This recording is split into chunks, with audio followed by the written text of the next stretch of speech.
আমি এখন যেই বাড়ির সামনে দাঁড়িয়ে আছি, এই বাড়িটি হলো আমাদের দেশের একজন বড় ও সুনামধন্য ইসলামিক বক্তা, প্রিয় মামা শায়েখ জামাল উদ্দিন।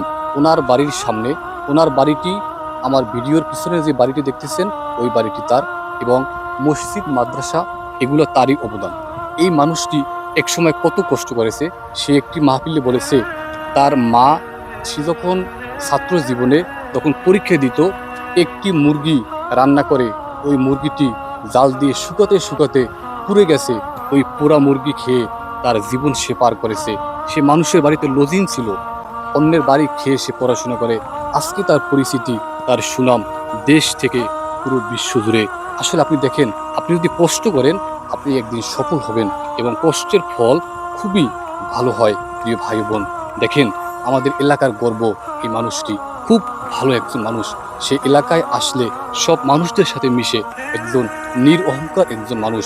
তার জন্য দোয়া থাকবে, সে যেন ইসলামের আলো, কোরআনের আলো দেশ থেকে দেশান্তরে, দেশ থেকে পুরো বিশ্বে যেন সে ছড়িয়ে দিতে পারে, সেই দোয়া থাকবে তার জন্য।